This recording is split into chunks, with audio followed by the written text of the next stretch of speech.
My guest here in studio is Pastor Moses Gashuhi, and he's the author of Broken Vows. Karibu sana to the show. Right. So it's been an interesting season for us because with COVID, you know, a lot of us were like, yay, finally you get to spend time with your family or those kids that you never get to see. True. But then we're also hearing that domestic violence cases are on the rise and that a lot of marriages are in trouble. You know, people attacking one another verbally, physically, mentally, psychologically. So it's almost like this thing that we thought would be good for our relationships has actually exposed a lot of the issues in those relationships. I think what it gave us is most couples realize for the first time, maybe since the time they got married, they are now spending more time together. The things they never talked about, the things they kept under the carpet are now coming out because you're there every day. So if you had some secret conversations on your phone, you have to leave it there. Your wife or your husband will see, and you have to discuss it. You know, before you would avoid, say, I'm coming home late, then you leave home early. Now your life is open to your spouse, and that's the way it should be. When God put man and woman together, they were naked at that moment. But after sin, we were all covered. So we've learned how to cover our mistakes, how to cover the things we do in secret.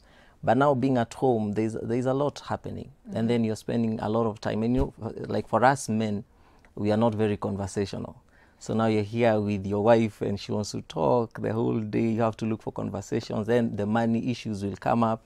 This bill has not been paid. This one has not been done. Where do we buy food from? Kids want some video games or something. So, and then the husband, maybe he was the main provider and he doesn't have the money. You can imagine the pressure. And then instead of dealing with that pressure properly, you deal with your spouse physically. And that So you attack the spouse. You attack your spouse instead of dealing with that current situation. It's like, it's a temporary situation we are going through as a country and all over the world. But then now you'll do something that is permanent. You kill someone or you injure them, you cut off their nose. After COVID-19, you'll be looking at your spouse without a nose. Yeah, it's a very sad situation, and we've been seeing a lot of violence actually, even in the news, against both women and men. So this goes both ways. Both ways. But you've actually authored a book on broken vows. Yes. And I think well before COVID even, marriages did seem to be under some sort of distress because a lot of people, like you hear, they got married a few months later, the marriage is called off. So it's like we've just focused on the big day, like the wedding days, and we've not spent as much time like really diving into the marriage.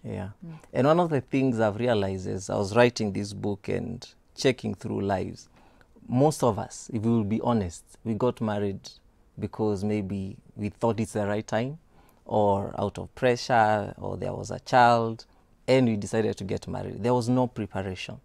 We go to school, we study various subjects, we become experts. But when it comes to marriage, probably you meet 2 months, you're getting married. You haven't studied the institution, which you will live in for the next 100 or 70 years.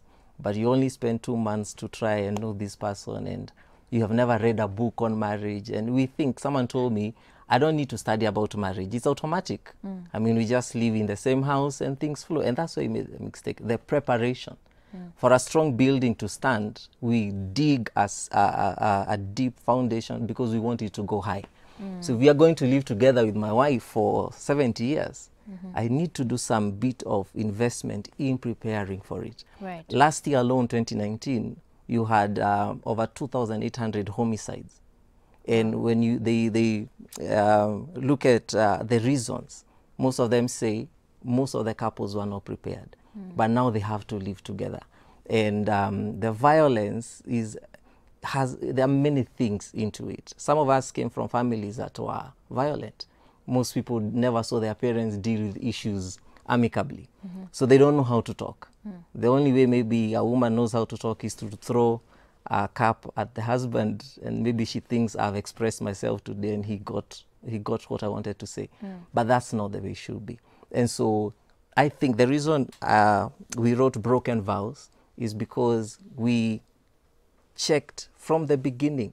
Maybe you've been married 2 years. From the beginning, when you stood on that altar, you committed to God and to men that I'll stay with this person for the rest of my life until death do us part. That was your commitment. But what happens along the way? Why are marriages breaking? Yeah. And one of the reasons I found is that when, for example, when I got married to my wife, my expectation is that she will never hurt me. She will never say anything bad. She'll always be ready. If it's sex, it will be there every day. If I want food, it will be served. And for her, she also had the same expectation that I'll come home early every day. I'll provide. I will go out. You understand? But then we fail to understand that both of us are human beings. We make mistakes. In fact, Jesus said in Luke 17, you will be offended. Yeah. It is impossible that offenses will not come. Yeah. So this person you're getting married to will offend you. So why not prepare yourself to be offended and think of how to deal with it? And the best thing Jesus said is every day, forgive. If your spouse offends you 7 times, forgive. Yeah. So that we have peace at home. Yeah. But now you've had so many things under the carpet. We don't talk. We don't discuss issues. We don't forgive. There's a lot of resentment. Oh, you did this in 2011. You repeated it in 2013. I can't take this anymore. Yeah. And it's either I go or And we maybe part ways. let's talk about that, because I think two things sort of seem to play in relationships today. Yes. One is that a lot of people sort of assume that marriage should be this walk in the park, Yes. that it's very easy. Yes. But si tulikuwa tunapendana. Yeah. Like before, when we were dating, like we couldn't wait to be with each other. Like what has happened? I never saw you angry when you were dating. I never saw you angry, which is very important, by the way. That's a dating tip. Very important to be Yes. able to do so. True. But part of what is happening now is you're seeing a lot of people don't even want to get married. They're even just, they're escaping. They're trying to jump to the end without this the formal process, the thing that gives you legitimacy before God. Yes. They're like, wacha hiyo kitu ikae, so that if anything breaks out, me, I just go my way. And I never really committed, I never by really the way. committed to And you. actually, they're asking who came up with these marriage vows. Yeah. Who said we must say Yeah, for who better, said- for worse? You put us in this box. Who said we're supposed to wear rings to show the world we are married? Yes, and actually, those who have rings are cheating more than Yeah. those who don't have. But anyway, I asked one of my friends, is there a happily ever after in marriage? Is it real? And after a lot of discussion, we agreed it's not real. If it was a happily ever after, why are we killing each other? You know, it was supposed to be heaven on earth.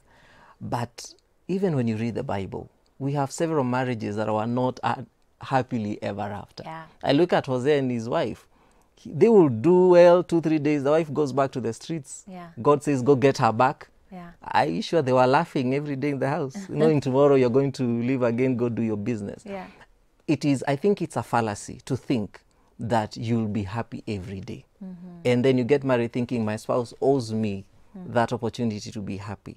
I need to be happy by myself, Yeah. but also I need to be realistic and say, I will not be happy every day.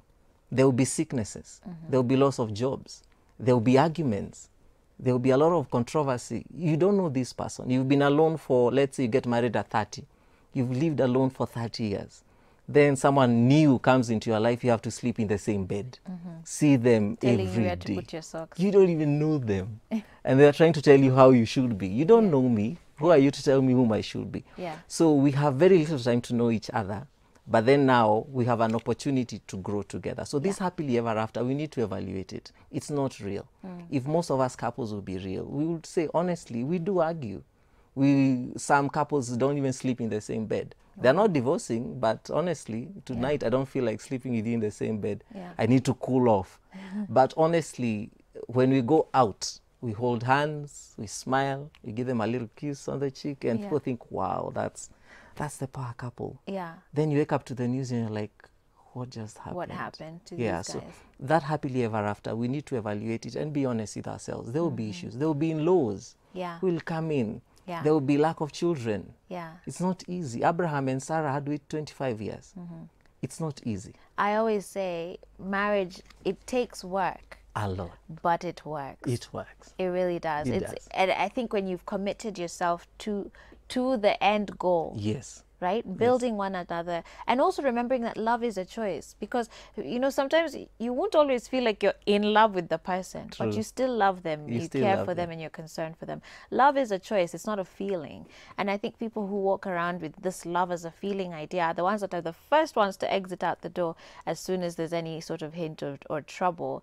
But I want us to take a break now, Yes. because when we come back, I want us to talk about some of the red flags that people should be looking at. All right. Because maybe there are things that stand out to us even when we're dating, but we're so googly-eyed about like the idea of a big wedding you've dreamed about. Umeshapanga nguo. Hata From kabla 3 years. before even the person came into your life, ulikuwa umeshapanga nguo, unajua color scheme ni gani.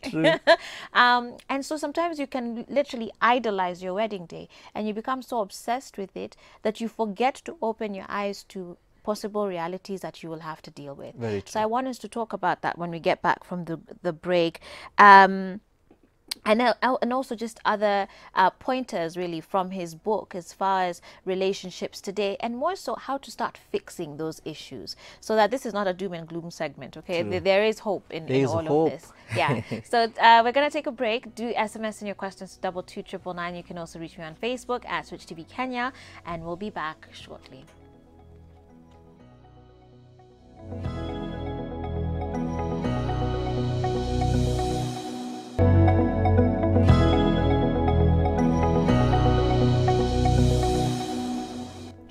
Hey there guys, welcome back to Full Circle with Joyce, and we're here with Pastor Moses discussing broken vows and relationship issues and how to fix them. We're going to be getting to that as well, but he's told us quite a number of interesting things. Of course, as we're reflecting on the period we're in, relationships seem to be under a lot of stress and tension right now, and many of you are also sending in your questions and your feedback, so we want to jump straight into those first, and then we'll see, depending on the time we have left, we'll try and get back to some of the other pointers we had raised before. Someone here says, good morning, Joyce. I won't say my name, but I'd like to share my story here just briefly. I met this guy under weird circumstances, but because of love, we just got into it straight away. We moved in after some months. He has been good, I can't deny that. So after 3 years of staying together, I realized he's been dating this girl behind my back for like a year. I felt so betrayed, but we worked through it. I see these red flags, but I just find myself so obsessed with this guy. What would you say to this? I wish she asked a question like, so what do I do? It looks like she's willing to stay. It almost does, And yeah. I'm going to work this through, because if you can overcome infidelity. A whole year of cheating. Yes. It's not an occurrence, it's a whole year. And it's because you found out. Yeah. So you're not sure it was 1 year. Like a third of their relationship. Yes. Was under false pretenses. Let's have this hope that she's willing to work it out. So I think then the discussion should be, is this thing going to keep recurring, or you're done? But even the fact that she's saying she's so obsessed with this guy, what does that mean? That's the thing that really pings me. I'm like, what's that about? They say love is blind. Yeah, open your eyes. But also I've realized that the woman who was dating Solomon, she said that love is stronger than death itself. So if she truly loves this man, she's willing to overlook all these other things just to stay with him. And that's why people do anything. If she had a chance to get the other woman, she will do anything to just make sure it's me and my man. And then it could be, if it's not love, then it's an obsession of jealousy or insecurity. I don't want to lose him. Yeah. Will I ever get someone else? But for this one, I would like to assume she's willing to work it out. Yeah. So let's not go on the negative side and say... Because she's saying she sees them as red flags. Yes. And you see, for a man who's cheated before, it will really take a lot of time to build that trust again. Yeah. Whenever he goes out, you're wondering, who is he with? Who is he texting? But I think there is always hope. Absolutely, in this book, yeah. we discuss people whose husbands were cheating for all their lives. Whoa. But they stayed, and there was a transformation. Others cannot stay. Yeah. I know people who are willing to stay, and those who are not willing to stay. Is it because of kids or love? Yeah. Let's not judge that part. Yeah, yeah. I think her discussion with her spouse should be, how will things change moving forward? Yeah. Let's hope that she's willing to work it out. It also looks like her spouse, the guy, is not in a hurry to leave. Yeah. Because if there were very deep issues, they would have separated, he would go back to that other woman. Okay. What she needs to look out for are now continuous red flags. Does Yeah. he come home late? Does he have deleted messages? Is it continuous? Because the likelihood is the day they have a very serious conflict, the guy has a place to go. Yeah. You don't have somewhere to go. Yeah, yeah. So are you willing to go through that? Are you willing to endure that? Okay. Yeah. Someone here says, Joyce, I tell you, there's a world of difference between dating and marriage. Some people make vows out of excitement because things were okay and working out your way. Now in marriage, things can turn sour and it's never the same again. That's where we need God more. Personally, I'm hurt compared to the times that have been happy in this relationship, but we can't jump into new relationships. They would also grow old. And then she chuckles. That's Olivia watching from Chogoria. Okay. Mwingine anasema, hey Joyce, I'm glad you brought this topic. Something I learned from ex-marriage, okay, was never expect anything. Just be true, be real, and in capital letters, they say communicate, forgive, and above all, keep God first. That's Ivy from Chuka. Very interesting comment there as well. Someone here says, good morning, Joyce and Pastor. I'm Marianne from Mombasa, loving the show as usual. Honestly, it's really sad to see couples killing one another. Ama kweli penzi ni sumu. Only God can guide us to destined relationships. Someone here says, Pasi, you're a blessing. And I'm going to be getting to some more of those feedback, especially as far as our giveaway is also concerned. But I want us to go back to these red flags. One of the things we talked about was, have you ever seen your partner angry when you're dating? When you're dating? Yeah. Rarely. Because probably when you met and have dinner, you talked about very nice thing, the children you'll have and how where you will live, and you laughed. Then you go home, you call, he's angry, but you won't see it. Yeah, and you always have your best foot forward. Yes. So is that a red flag? That's not in a bad way. What you should look out for, in fact, when young guys come to me and they're dating, I tell them, you know what, I pray that your relationship goes through fire before you get married. I pray that you get to a point where you really see this person angry, this person happy. I want to see your mother call you and how you respond. I want to see you, maybe you didn't make money today in your business and how it affects you, because that's the real you. But in dating, we are able to hide that a lot because we assume in marriage it's going to be much better than this. So we create a heaven in marriage that you understand. So these red flags are always there. For example, in where there are violent relationships, it's prudent to find out in the person you're dating, what's their history? Is there violence in their parents' life or great-grandparents? And how did they deal with it? And how do you think about it? Is it okay to hit a woman? Listen to his response. On social media, if someone has been murdered, check if your spouse was one of the people commented and say that they deserved it. Oh, if that's what you're thinking about someone else, that's you out of their heart. The mouth speaks. So we also talk about like Cain. Cain was angry, and God asked him, why are you angry at your brother? And he went and killed him. So always look out for these things. Jealousy. Is he jealous? Overly jealous? Oh, I saw you with someone else. Why? Why did you call them? And you're not yet married. You wonder, why is this guy so obsessed with me? When we get married, will I ever leave the house? And you know, I feel like I'm glad that you've brought up that word, because I think it's important for us to stay. Sometimes people say, like, we almost want to ring about someone being obsessed with us. Like, you know, you want to go and tell your girlfriend, he's so obsessed with me. Ay, dada, slow down, kanyaga breaks. That's not okay. Because it's very telling of other issues, psychosocial Especially the issues. Control freaks, we discuss control freaks, people who control you. To me, my boyfriend doesn't like when I wear when I go to the supermarket, they'll call me, where are you? What did you do today? They always want to find out what you're doing and where did you stop and whom did you talk to, and you feel it, it's love. There's a couple we discuss here whose husband was that kind of guy, and they even got married.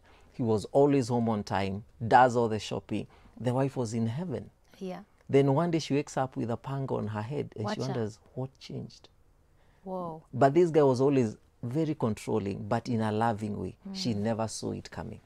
So never assume that person is an angel. That's a human being. And the Bible says in Jeremiah that the heart of man is desperately wicked. There is a lot in a man's heart that you do not know. I would pray that as you date, ask God to show you, is there anything I need to know before we get married? Help me, Lord. You are merciful. Only you know the heart. Do they have another child? You know, so those stories are very many. There's always like another girl, like Yeah. another family somewhere Speaking of another in the girl, village. speaking of another girl, there was another girl in the Bible. Yes. When Joseph was trying to get Rachel. Yes. And then Leah was there. Yeah. And you actually talk about Where did this she in the come book. You from? call it the The mystery mystery of of Rachel. Rachel. Yeah. Jacob loved Rachel, and they planned Jacob, the yes. wedding. It was awesome. It was glorious. Now, I don't know about their culture. How comes he got Leah at night? Yeah. And they're having sex, and it's not occurring to him that this is not the Rachel. I don't know how they were able to do that. Yeah. But anyway, he got Leah. He didn't love her at all. Yeah. The Bible says that he told Laban, I'm willing to work 7 more years to get my Rachel. And he did wait for 7 years Can you imagine? to get a whole 7 years. so 14 years Yeah. labor for this one woman. The reason we talk about the mystery of Rachel is this. You probably dated someone and you loved them with all your heart, but somehow you didn't marry that person. You met someone else, and because of pressure and maybe you thought you loved them, you marry them.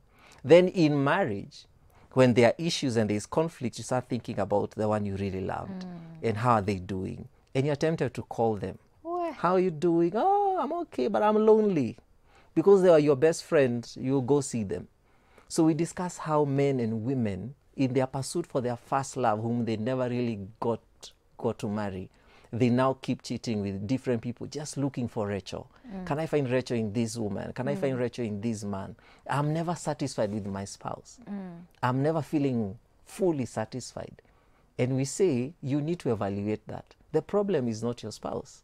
It is your heart. There's something you're pursuing.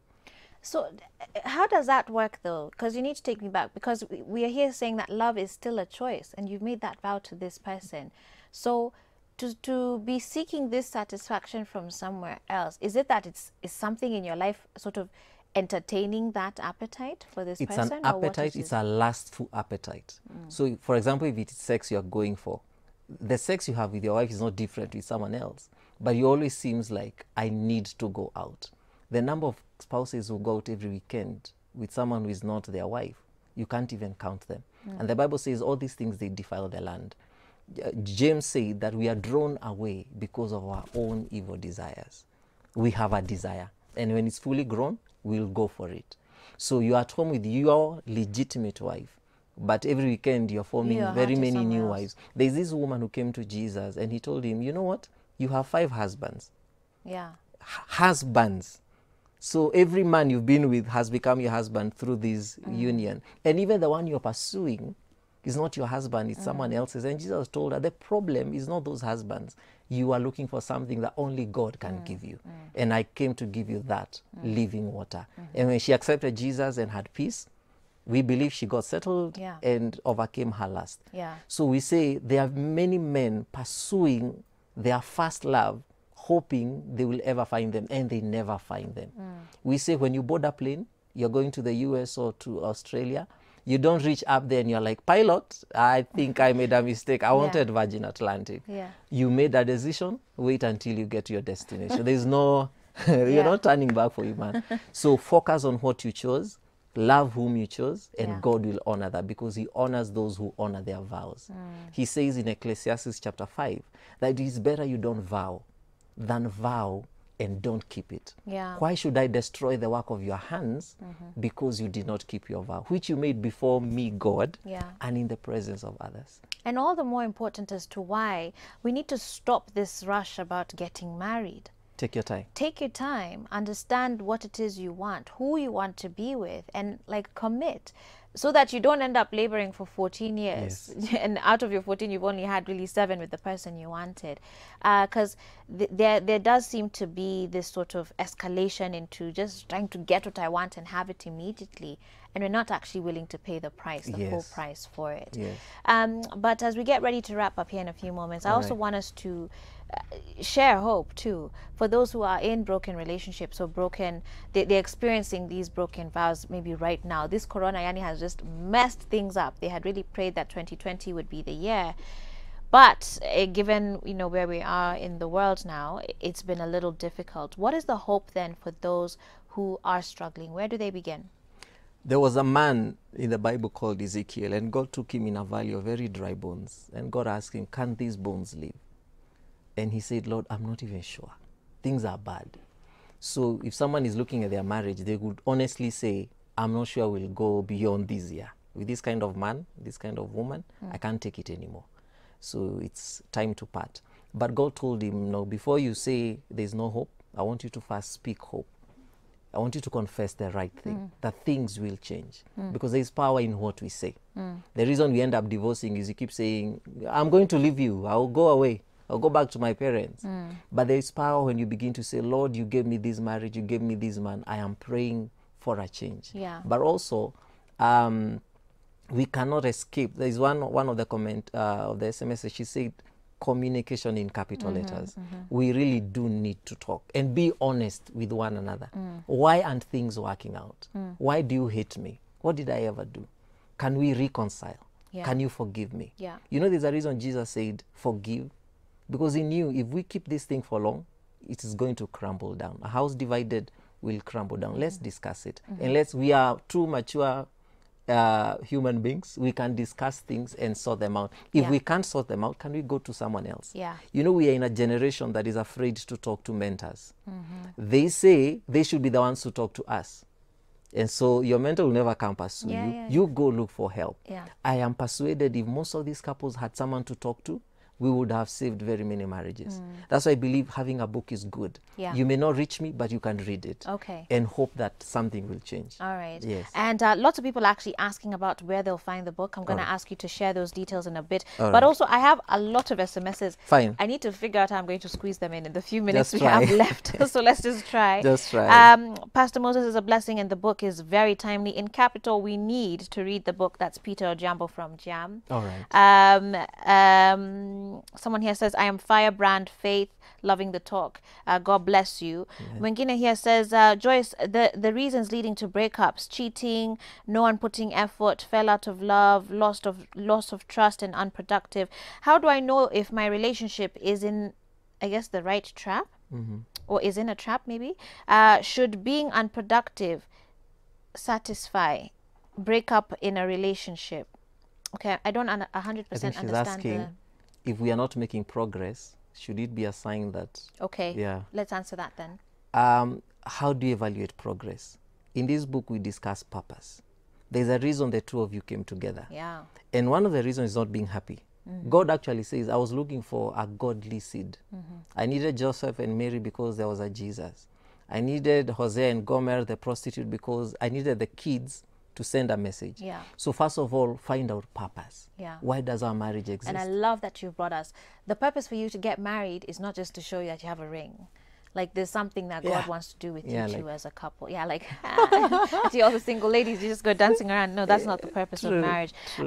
Someone here says, Joyce, I have an issue. I've been married for 3 years now. When I make a mistake, my husband promises to forgive me. But whenever we differ again, he reminds me of every mistake I've ever done since we married. What should I do? It's a unique husband. It's wise who remember details. But I think he needs to get to that point of not being selfish.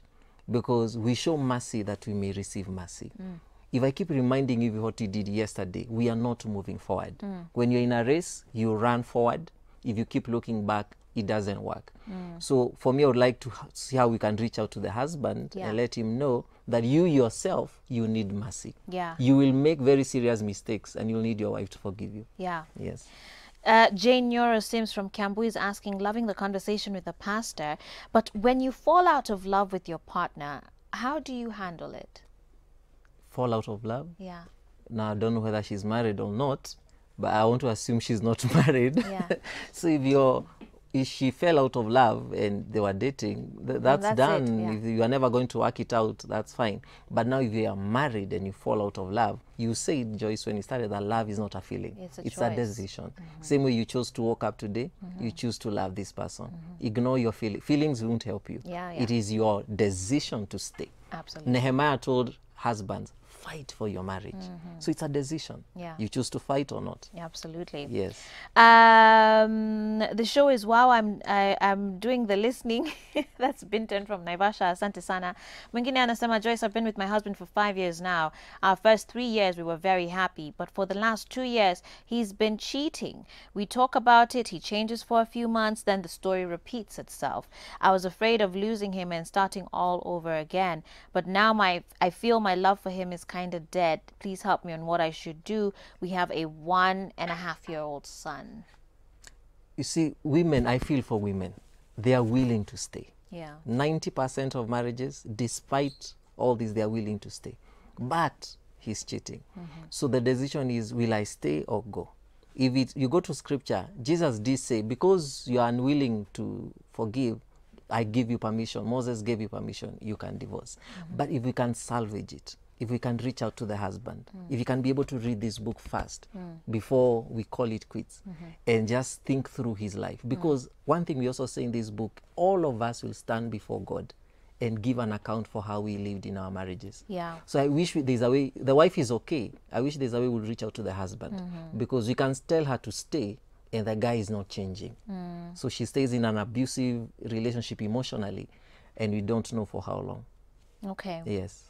A couple more here before we wrap up. Someone says, it's Jackie, and during this time of Corona, my hubby's job went down to a point that he told me and my kid to go home because he can't manage us now. And I'm wondering, isn't marriage supposed to be for better or for worse? Again, she's the one willing to stay despite akiwa naume. Go home where? Like to the village or I something. Maybe I know. think she was told to go to the village. Maybe they have a home there. That situation depends. Yeah. Did he do it lovingly, like this just for this season, Yeah. as I get back to my normal self, get more money? Or is it out of malice, like, you guys, I can't take care of you anymore, just get out, you are my problem. I lost the job, now you're my problem, please go away from me. Yeah. Then that will be wrong. Yeah. Because as she's saying, it should be for better for us. Let's eat that ugali and skuma wiki, let's take water every day. Yeah. But me and you are not parting ways. This is where your vows are tested. Yes. Why are you serious when you say it for better? Yeah. And for worse? Yeah. Yes. And in fact, for me, I find, like, you know, when you go to a wedding, sometimes people think the reception is the biggest deal. Like, Yeah. for me, it's that ceremony. That moment. And God says in Malachi 2:14, I was a witness. Yes. Leave alone your guests. Yeah, I yeah. was there. Yeah, yeah. When you said in sickness and in health. Yeah. And the moment you realize I can't bear children, you left. Yeah. God says you will pay for that. I never Because understand when listened. people are laughing in the middle of their vows. I'm just like, you They've people, never, do you they know see what you're them on doing? the altar. When the priest is reading, then you repeat. They've never seen Oh the my vows God. before. Wow. One more here. Ivy from Chuka says, Joyce, I learned to make sure if we are dating, lazima I provoke you. Haya. I That's need to know good. the other side too. I don't want any more mistakes in my next. True. Sitaki surprises. Test every spirit. Test it. And finally, to everybody that's asking about where they can get the book, they Yeah. say it looks very interesting and they're willing to buy a few copies. That's Honorable Mundia, All right. Jubilee Youth Leader. All right. He wants to buy a few copies. But how can they get the book and how much is it? To get the book, kindly call this number 0725 875744. Please repeat that. 0725 875744. You'll be advised. We are charging at 1,000 for now. Okay. We have an online option, but let them call this number and they will be advised on how to get the book. Okay. Because of the corona issues. If Yeah. you're within Nairobi, it's very easy to deliver. Yeah. Outside Nairobi, we have other arrangements. Sure. Outside Kenya, we pray that God makes a way soon. Yeah. Yes, but All thank you right. so much, Joyce. Thank you. I've really enjoyed the conversation. I have as well. If Yeah. you'd like to see him back on Full Circle with Joyce, let me know. 22999 is the SMS line. We'd be happy to host you again. Thank you. Thank And with that said, we need to take a break. Dennis is there. He's ready to come and work out over the next few minutes before we wrap up this show. That's coming up next. Stay tuned.